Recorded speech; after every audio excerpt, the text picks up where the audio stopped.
Oh, you're in the mood for some details today. Okay, we're gonna get detailed. So this is the first of the hairy arms sessions.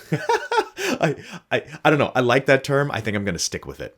But if you found yourself here by accident, I'd highly recommend you go watch the main or the primary video first. I'll put the link in the description so you can make sure you know how to get back there.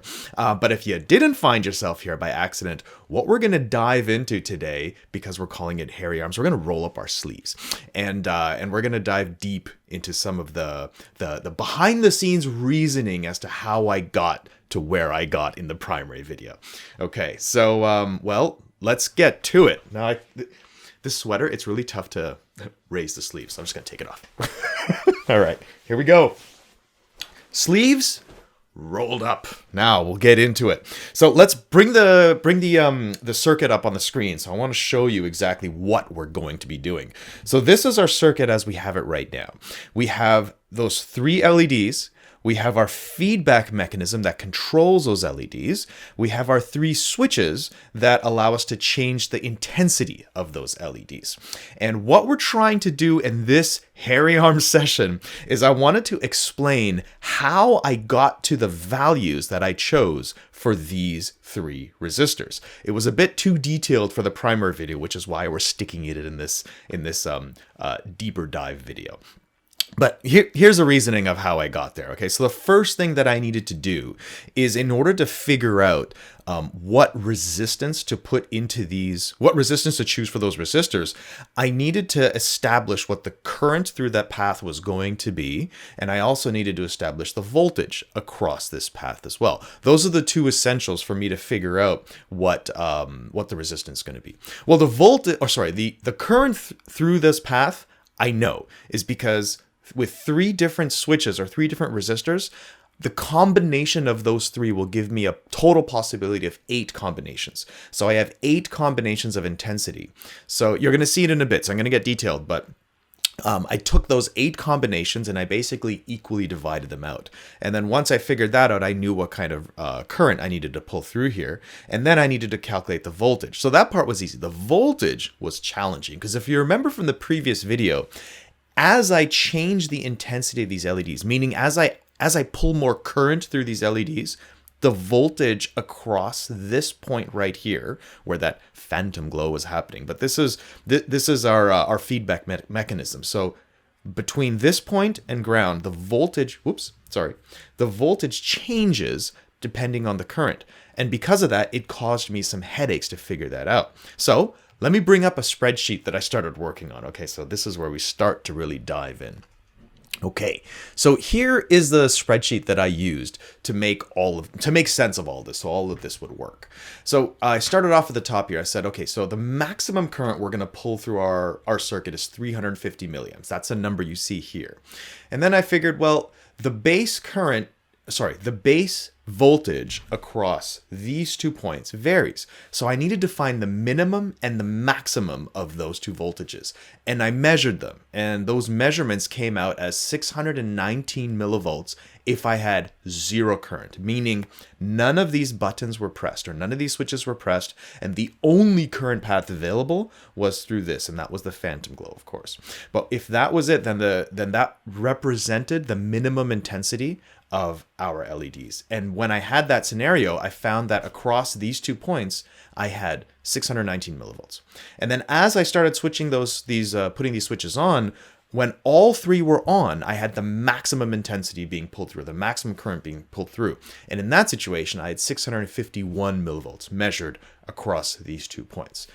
Now, the next variable I have here, in this case, it was a constant, but it's this R by FET in ohms. Okay, what the heck is this? This resistance represents the resistance of these MOSFETs. Okay, because remember, in this path, I'm using a MOSFET as a switch to turn this path on and off. So I have these resistances that I'm going to choose, or these resistors that I'm going to choose, but these MOSFETs are also in the current path, and they have their own resistance. How did I figure out it was 1.2 ohms? Well, in order to do that, I needed to bring up the data sheet. So let's bring up the data sheet for this particular MOSFET. In this case, it was a BS270 MOSFET. All right, now if I scroll down in this data sheet, what I'm looking for is the resistance in its on state. So, well, if I go down, well, I'll come back to the on characteristics. If I go down a little bit further, you're going to see it, and there it is. Okay, so that's this one, figure 2, on resistance variation with gate voltage and drain current. Okay, so in a previous video, I had alluded to how challenging it is to make sense of all these data sheets, and it still is totally challenging. So I'm not going to get into too much detail, frankly, because I don't think I'm capable of getting into too much detail. But I want to share with you how I figured out, or how I got to my estimate, let's put it that way, of 1.2 ohms. So I looked at this chart and I said, okay, if I'm pulling between 0 and 350 milliamps through this circuit, well, that brings us between, well, this point on the chart to this roughly around here. This is actually 400 milliamps. So somewhere around here is my operating range for our LED. Okay, the other thing I know is that my VGS, which is the voltage from the gate to the source, is going to be 12 volts in the on state. Remember, this gate is connected directly to the supply. When it's, well, actually, it's connected directly to the supply regardless, but when it's on, it's going to receive 12 volts. So I know that the VGS is going to be 12 volts. And you see all these different lines over here. They represent the resistance, or the normalized on resistance, depending on how much voltage across the gate to source. And in our situation, since we're giving it 12 volts, there isn't a 12 volt line here, but just look at the numbers. You can see as it goes up to 10, it does, you can imagine where the 12 will be. The 12 will be around here. And if we're on that 12 volt line, well, within the range within our operating range, our normalized drain source on resistance is a very nice, consistent 1. So that worked out really well for us. I don't actually have much variation. Now, it does vary a little bit. If I scroll down a little, you'll see that there are some charts down here that actually say that the on resistance does vary with temperature. Okay, so that is important. The interesting thing, though, is as the temperature rises, and you can see it from this chart over here, the on resistance will increase. And if my on resistance increases, that will decrease the current flow through that path. So this actually is really nice. It operates as its own kind of feedback mechanism. If my heat is getting too hot, like so the device is getting too hot, the resistance will slowly go up, which will reduce the current, which in turn will actually reduce the temperature. So I've got a really nice feedback mechanism going on here. I don't know the range, so I haven't put any thought into how far will the on resistance go before it starts bringing itself down. That's going to take some more deeper dives, okay? Some more sleeves have got to be rolled up, and I didn't want to go that far into it. All I know is that behavior or that phenomenon is going to exist in this scenario. So I said, I'll leave it alone for now. But then here's another place where I tended to get tricked up here, because when I looked at this, back to this original chart here, it says the drain source on resistance is 1. So initially I thought, oh, I'm at 1 ohm. I got tricked up there. I had to look at this a little bit carefully. It says normalized. And so you'll find this on a lot of MOSFET charts, as it references normalized. So normalized doesn't mean that my on resistance is actually 1 ohm. It just means that it's going to be normalized. So the 1 means it's going to be exactly what you think it's going to be. So in order to figure out what that actual resistance was, I scrolled up a little bit to the on characteristics of our MOSFETs, and I found that the RDS on in this scenario, so 10 volts and 500 milliamps, which we're higher than 10, but we're lower than 500 milliamps, so it's a good estimate. Typical is about 1.2. This is where I found that number, and since the normalized on resistance doesn't change in our operating region, I just left it at 1.2. Why MOSFET manufacturers make this so complicated to understand is beyond me. And it's also beyond this video. So we're not going to get deeper into this. I'm absolutely certain if I wanted to dig deeper into this, I probably could and figure stuff out, but I'm not. We're going to leave it at that. That's far enough for me. 1.2 ohms is going to be our on resistance for our MOSFETs. Back to this spreadsheet. All right, so that's where I got this 1.2. And then I started building the rest of this up. I said, well, I've got 8 combinations. That's why you see 7 columns here. I left the 0 out. So technically there is 8, but the other one is going to be all 0. So I left that out. It's 1 to 7. And then I allowed Excel to create some of these calculations here. If you look at this calculation, basically all I'm doing is I'm giving this a percentage between its maximum value, which is 7, and its minimum, which is 0. And so Excel calculates out these intensities to between 0 and 100%. You can see the numbers show up. And then based on those intensities, or based on that percentage, I calculated the current that needs to go through it. And the calculation is quite simple. It just takes the percentage above it times the maximum intensity. And as a result, I got these numbers here, 50 to 350. Then the voltage below it, the way I calculated this is I said, well, the minimum is 619. The maximum is 651. So I used this percentage and calculated what value of voltage is between 619 and 651 based on that percentage. So the formula is here if you're interested, but I use this to figure out what this VBE is going to be. And so that's the numbers you see here between 624 and 651. That's how we calculated this out. Now everything below, what I did is, if you look at this cell, what I'm doing is I'm calculating the current for this particular path. So I'm highlighting this row. This is considered one path in our circuit. So if you look at this R011.3, that actually refers to, I think if we look at our physical circuit, it refers to this path over here. So what's highlighted, that row that's highlighted is representative of this path. The next row that's highlighted, over here, is representative of this path, and so on and so forth. So I took these cells over here are the result of a calculation. And the calculation is simply, what is the current through the path that I've chosen using the voltage that I've calculated divided by the total resistance. And the total resistance is a value that I manually enter here. For now, you'll see 11.3, but I entered that value in manually, plus the resistance, the on resistance of the FET, and that is always 1.2. So if you see the formula up here, that's how I calculated out this current. And then I took that formula and I spread it out over all of these cells over here so that I can calculate the current for all 3 of our paths. So far, so good? All right. And at the bottom, I've basically summed it up. I've said, take the sum of this, and that equals this. And so if I look at our circuit, when you're working with these 3 different switches, the sum of the currents through all of those switches will result in the total amount of current going through these LEDs. Ignoring, here's the asterisk, ignoring the current going through here. But as we discovered in the primer video, that this current going through here is small enough, it was on the order of 100 microamps or so, that it's so far below anything we're working on here, we could safely ignore it. So that's the total current going through our LEDs, basically summed up. And you can see how the calculations worked out.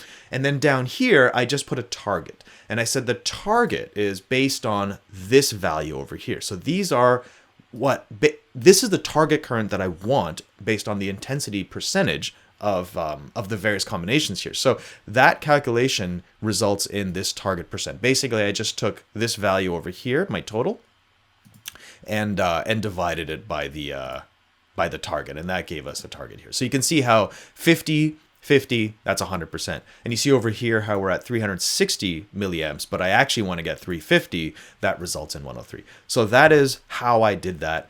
And I colored the chart so it looks a little pretty. And I added a little bit of a conditional formatting to this row over here, just to kind of visually give me a bit of a better impact. And if you're interested in what that conditional formatting is, I'll show you what it looks like. It's basically just a graded color scale, and I use the values. This is the values here. So again, we're not getting into an Excel tutorial here, okay? So if you want to find out more information, I urge you to ask around, or even ask me if you like, and I'll give you more. But just so you can see it, this is what I used to get that conditional formatting, and as a result, I have this nice little gradient here, so I can visually see if I'm close to target or not. Green is good, yellow is bad.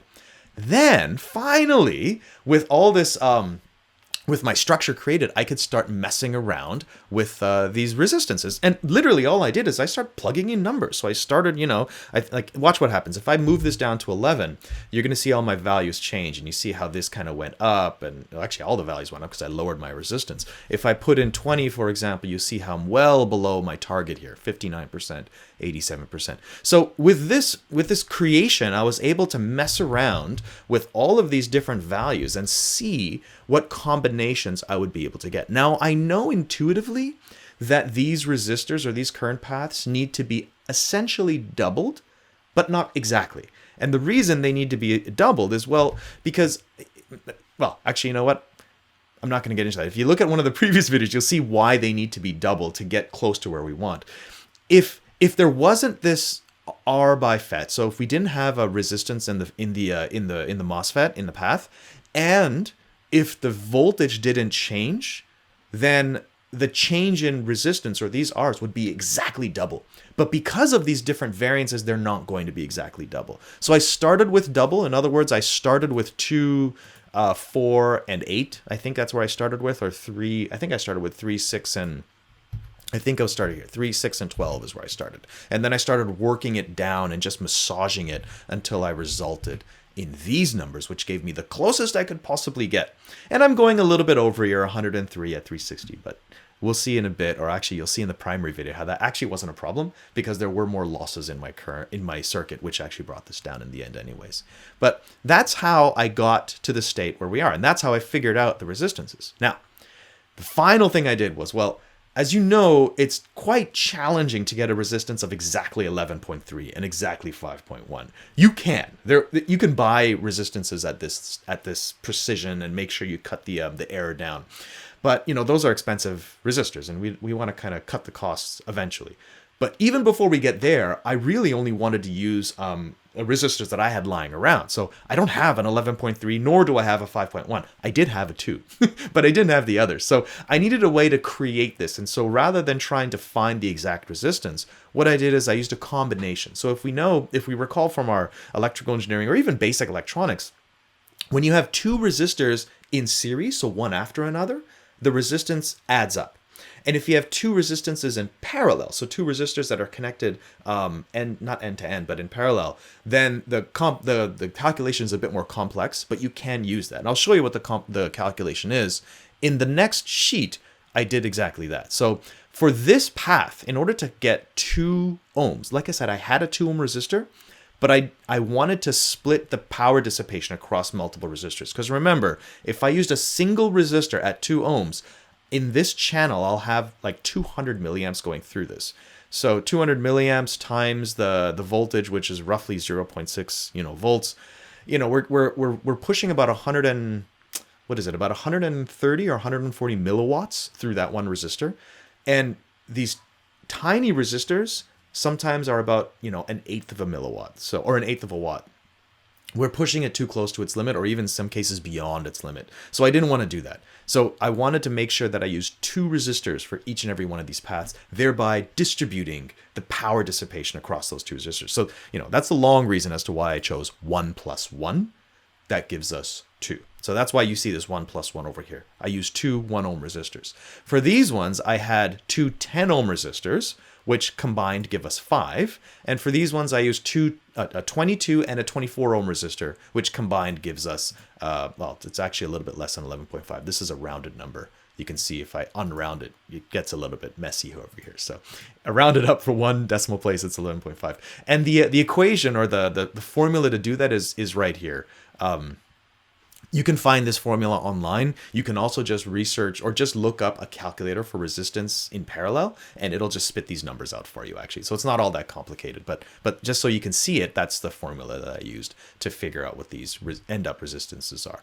And so as a result, that's why originally, even though I was looking for 11.3, 5.1, and 2.0, due to the availability of resistors that I have and the way I can configure it, I ended up with actual resistances of 11.5, 5.0, and 2.0. And you can see how my target numbers changed a little bit. So with the exact values, I was at 100% here and 103% here, but using resistors that I have available, this ended up dropping to 98% and 103. So I mean, we're still pretty close. This was pretty good, and I thought, the other variances in our circuit are going to mess with this in any case, so I was good enough here. So that's basically it. That's how I ended up with these values of resistances to choose to put into our circuit. Now the cool thing is, and I didn't get to this into the previous video, but we'll actually see in a subsequent video how I'm going to be expanding on this, because based on this Excel spreadsheet, I was really, the calculations are the same whether I have 8 combinations or 1,000 combinations. And so what I did is, just for fun, I expanded this one extra level. I added a 4th current path just for the calculation's sake. So I added another current path in here, and you'll see that in this sheet over here. So here's 4 current paths. And all I did is I simply took the same calculations here and expanded it over.